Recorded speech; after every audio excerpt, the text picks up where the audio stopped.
¿Qué pasa cuando un idealista intenta huir de la sociedad para supuestamente encontrarse a sí mismo? Bueno, hoy vamos a meternos en la historia de un joven rebelde que en su búsqueda de la soledad más pura terminó encontrando una verdad bastante incómoda sobre por qué los seres humanos sencillamente no estamos hechos para vivir sin los demás.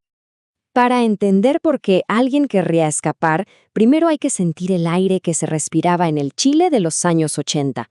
El autor lo describe así de claro, como tiempos de miseria.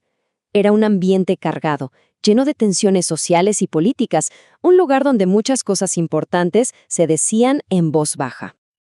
Y claro, en medio de todo ese lío, nos encontramos con este joven idealista que se sentía como un pez fuera del agua, no solo en su país, sino hasta en su propia casa, con su familia.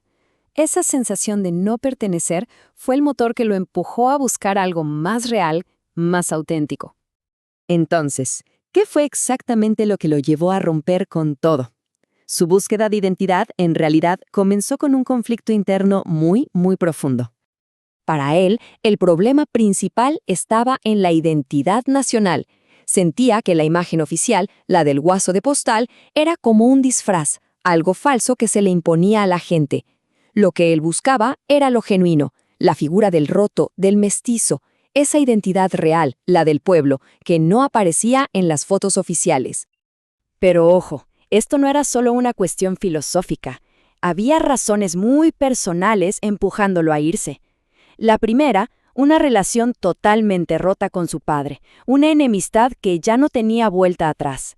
Y la segunda, era algo casi físico, una necesidad visceral de que el mundo, el horizonte, le gritara de una vez por todas esas verdades que en su casa no podía encontrar.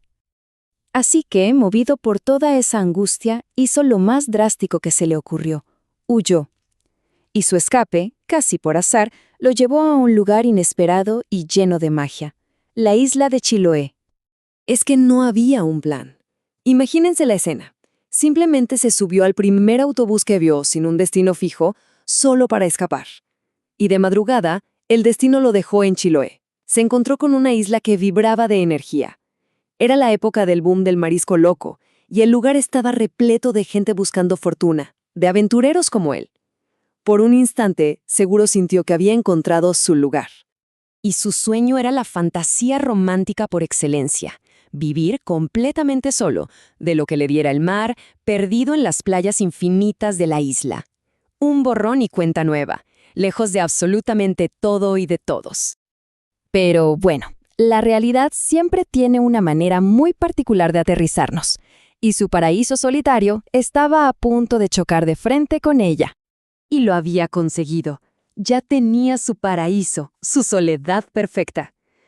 Pero muy pronto, una pregunta empezó a hacerle ruido por dentro. ¿De verdad un ser humano puede vivir así, completamente aislado del resto? La respuesta, fíjense, no le llegó de la filosofía, sino de la biología más pura y dura. A los pocos días, la soledad le mostró una verdad bastante incómoda.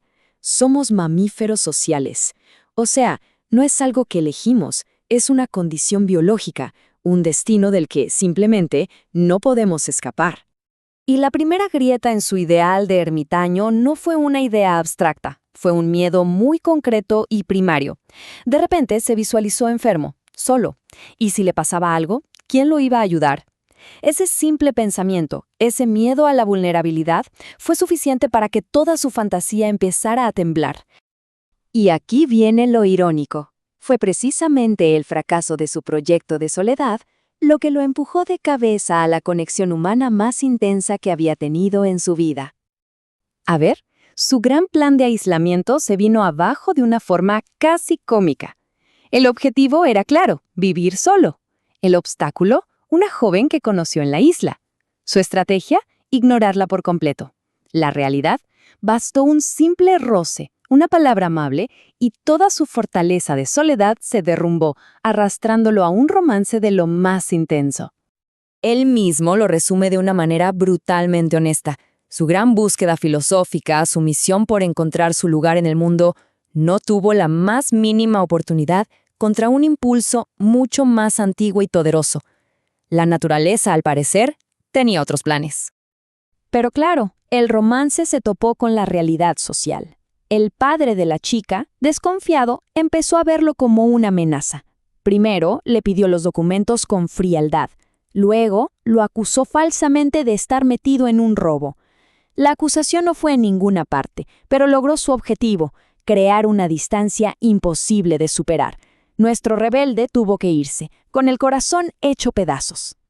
Pero esa experiencia tan dolorosa no fue para nada en vano. Al contrario, lo obligó a repensar todo lo que creía saber sobre el amor y lo llevó a desarrollar una teoría fascinante sobre su verdadero propósito. Y aquí está su gran conclusión. Para él, el amor dejó de ser esa cosa mágica e inexplicable. Empezó a verlo como un tegumento social. Piensen en ello como una especie de piel o capa protectora que la evolución nos dio con un único fin: mantenernos unidos, crear vínculos para poder sobrevivir como grupo. El cambio de perspectiva es radical. Por un lado tenemos la visión clásica, idealizada, del amor como una experiencia personal y mágica, y por el otro, su teoría, que el amor es, en el fondo, un programa biológico, que no se trata de encontrar a la persona indicada, sino de un mecanismo para mantener al grupo unido, casi como la pareja alfa en una manada de lobos. Es, según él, la herramienta más efectiva de la naturaleza para que no nos separemos. Al final, todo este viaje, desde la soledad absoluta hasta una conexión humana inevitable, nos deja con esta pregunta en el aire. ¿Su idealismo fue derrotado por su propia biología? Y esto nos obliga a pensar, cuando sentimos amor, ¿estamos viviendo algo realmente mágico y único?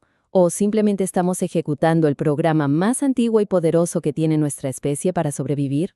Una reflexión interesante sin duda,